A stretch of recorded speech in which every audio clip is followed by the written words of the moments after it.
देश के गांव की सूरत और तकदीर बदलने के लिए आज देश की राजधानी दिल्ली में एक बहुत बड़ा महामंथन कहिए शुरू हुआ। दिल्ली के पूसा में आज से 2 दिवसीय राष्ट्रीय ग्रामीण विकास सम्मेलन का आगाज किया गया। केंद्र और राज्य सरकारें मिलकर विकसित भारत की नई रणनीति तैयार करने के लिए एक मंच पर जुटी हैं। केंद्रीय ग्रामीण विकास मंत्री शिवराज सिंह चौहान की अध्यक्षता में इस सम्मेलन में देश भर से कई राज्यों के, केंद्र शासित प्रदेशों के ग्रामीण विकास मंत्री और दिग्गज एक्सपर्ट शामिल हो रहे हैं। राष्ट्रीय ग्रामीण विकास सम्मेलन 2026 के उद्घाटन के दौरान केंद्रीय मंत्री शिवराज सिंह चौहान ने मुख्य रूप से विकसित ग्राम विकसित भारत के दृष्टिकोण पर जोर दिया। उन्होंने स्पष्ट किया कि साल 2047 तक भारत को एक विकसित राष्ट्र बनाने के लक्ष्य में गांव की भूमिका सबसे महत्वपूर्ण और बुनियादी होगी। उन्होंने कहा कि भारत समग्र परिवर्तन के लिए केंद्र और सभी राज्यों सरकारों को मिलकर एक साझा रणनीति पर काम करना होगा। उन्होंने विकसित भारत ग्राम के प्रभावी क्रियान्वयन और पंचायत स्तर पर योजना निर्माण की प्रक्रियाओं को मजबूत करने की बात भी कही। यहां मुख्य अतिथि कोई नहीं है, ये team rural development, team India rural development बैठी है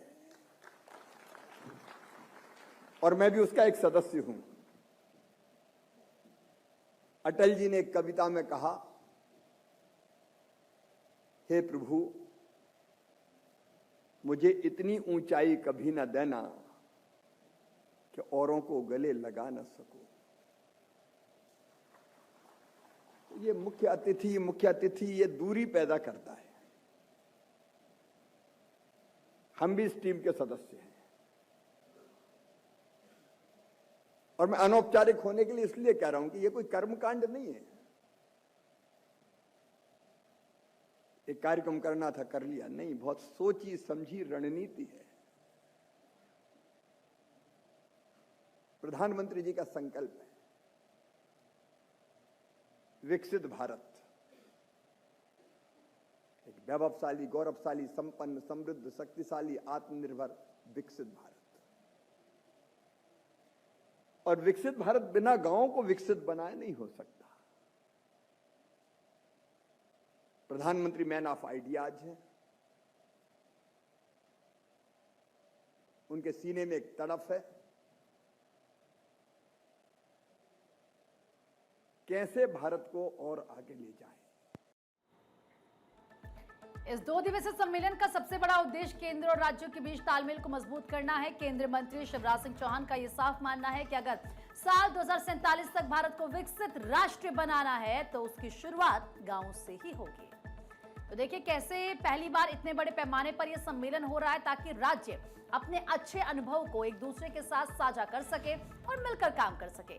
जमीनी स्तर पर बदलाव लाने के लिए वीबीजी रामजी अधिनियम 2025 को प्रभावी ढंग से लागू करने और ग्राम पंचायतों को ज्यादा मजबूत बनाने पर विशेष ध्यान दिया जाएगा। 2 दिनों के इस महामंथन में गांव से जुड़ी उन सभी बड़ी योजनाओं का लेखा जोखा देखा जाएगा जो सीधे आम जनता से जुड़ी है। प्रधानमंत्री आवास योजना ग्रामीण, प्रधानमंत्री ग्राम सड़क योजना और राष्ट्रीय सामाजिक सहायता कार्यक्रम की प्रगति की समीक्षा होगी। दीनदयाल अंत्योदय राष्ट्रीय ग्रामीण आजीविका मिशन और ग्रामीण कौशल विकास कार्यक्रम के तहत युवाओं और महिलाओं को मिलने वाले रोजगार पर बात होगी। सम्मेलन में सिर्फ पुरानी योजनाओं की समीक्षा ही नहीं होगी बल्कि आने वाले कल का खाका भी खींचेगा। महिलाओं को आर्थिक रूप से आत्मनिर्भर बनाने के लिए लखपति दीदी अभियान और ग्रामीण स्टार्टअप्स पर भी खास फोकस रहेगा। योजनाओं में पूरी पारदर्शिता रहे और भ्रष्टाचार पर लगाम लगे, इसके लिए डिजिटल टेक्नोलॉजी और आर्टिफिशियल इंटेलिजेंस के इस्तेमाल पर भी बड़ा विचार विमर्श होगा। आज चर्चा और समीक्षा का दौर चलेगा, जबकि कल यानी सम्मेलन के दूसरे दिन सभी राज्यों से मिले सुझावों और उनके बेस्ट मॉडल्स के आधार पर एक फाइनल एक्शन प्लान तैयार किया जाएगा जिसे पूरे देश में लागू किया जा सके। यानी साफ है कि दिल्ली के पूसा में हो रहा यह सम्मेलन आने वाले दिनों में भारत के ग्रामीण इलाकों की तस्वीर बदलने वाला साबित हो सकता है। जब केंद्र और राज्य एक साथ मिलकर सोचेंगे तो योजनाओं का फायदा सीधे जमीन पर आखिरी पायदान पर बैठे हुए व्यक्ति तक पहुंचेगा। इस महामंथन में सभी राज्यों के ग्रामीण विकास मंत्री शामिल हो रहे हैं। केंद्र शासित प्रदेशों के प्रतिनिधि भी मौजूद हैं। केंद्र सरकार के वरिष्ठ अधिकारी हिस्सा ले रहे हैं और इनके अलावा राज्यों के ग्रामीण विकास विभाग के अधिकारी भी शामिल हुए। कई वरिष्ठ सचिव सम्मेलन में मौजूद हैं। ग्रामीण विकास के विशेषज्ञ अपने सुझाव दे रहे हैं। डिजिटल टेक्नोलॉजी और नीति विशेषज्ञ भी शामिल हुए ताकि गांवों के विकास का रोड मैप तैयार करके विकसित भारत का निर्माण किया जा सके।